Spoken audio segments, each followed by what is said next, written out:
Hello friends, welcome to Pavithra life style. நம்ம எனக்கு இந்த வீடியோவில் சேனக்கிழங்கு வச்சு பொரியல் எப்படி செய்கிறதுன்னு தான் பார்க்க போகிறோம். இது செய்கிறது ரொம்ப ஈஸி, டேஸ்ட் ரொம்பவே சூப்பராக இருக்கும்.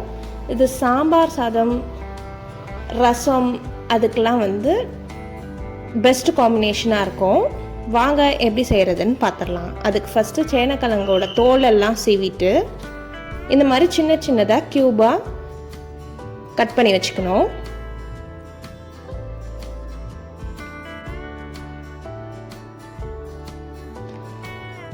வாஷ் பண்ணிவிட்டு தண்ணியில் ஆட் பண்ணிடலாம்.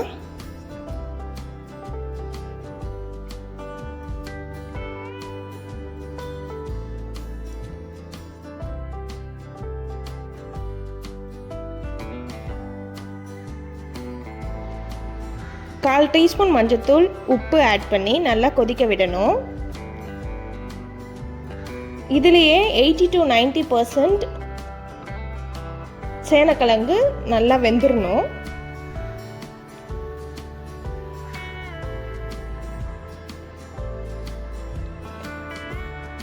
இது குக் ஆகிறதுக்கு ஒரு 8 to 10 minutes ஆகும். எடுத்து பார்த்தீங்கன்னா இந்த மாதிரி வெந்திருக்கணும்.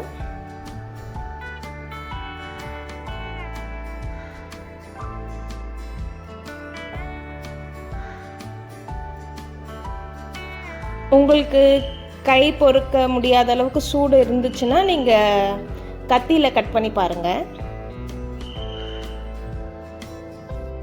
தாளிக்கிறதுக்கு ஒரு வெங்காயம் சின்னதாக கட் பண்ணி வச்சுருக்கேன், 3 காஞ்ச மிளகாய், ஒரு கொத்து கருவேப்பிலை.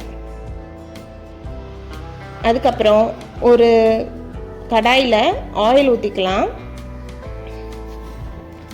ஆயில் சூடானதும் கடுகு,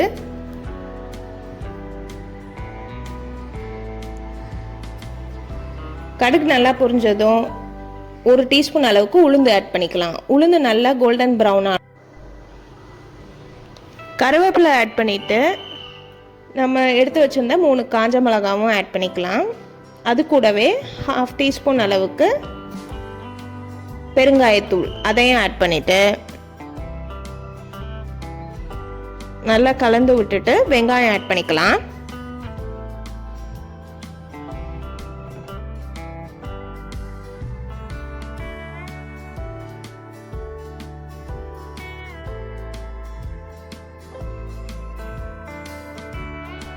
இப்போ தான் நம்ம சேனலை ஃபஸ்ட் டைம் பார்க்குறீங்கன்னா மறக்காமல் சப்ஸ்கிரைப் பண்ணிக்கோங்க. அப்படியே பெல் ஐக்கானும் ஆலில் வச்சுக்கோங்க. அப்போ தான் நம்ம போடுற ஒவ்வொரு வீடியோவும் நோட்டிஃபிகேஷனாக வரும். ஆல்ரெடி நம்ம உப்பு ஆட் பண்ணியிருக்கோம் சேனக்கிழங்கு வேக வைக்கும் போது, அதனால் இந்த வெங்காயத்துக்கு தேவையான அளவு மட்டும் உப்பு ஆட் பண்ணிக்கோங்க. வெங்காயம் நல்லா கோல்டன் ப்ரௌன் ஆனதும் நம்ம ஆல்ரெடி வேக வச்சு வச்சுருக்க சேனக்கிழங்கை இது கூட ஆட் பண்ணிடலாம்.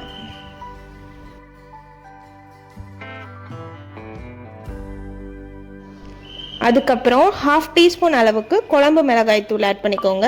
ஆல்ரெடி நம்ம காஞ்ச மிளகாய் ஆட் பண்ணியிருக்கிறதுனால கொஞ்சமாக ஆட் பண்ணால் போதும். 1/2 டீஸ்பூன் மட்டுமே போதும்.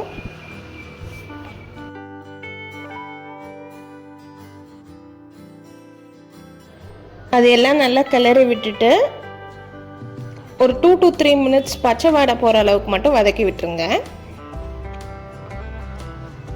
ஏன்னா ஆல்ரெடியே நம்மளோட சேனக்கிழங்கு குக் ஆகி தான் இருக்கும். அதுக்கப்புறம் 2 டீஸ்பூன் அளவுக்கு தேங்காய் துருவல் ஆட் பண்ணிக்கோங்க. இது ஆப்ஷனல் தான், உங்களுக்கு வேணும்னா ஆட் பண்ணிக்கோங்க, வேண்டான்னா ஸ்கிப் பண்ணிக்கலாம்.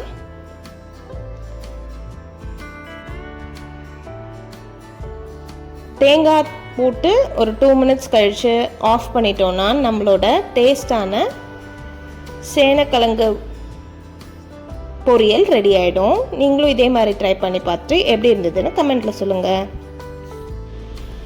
நெக்ஸ்ட் ஒரு வீடியோவில் உங்களை பார்க்குறேன். Bye bye.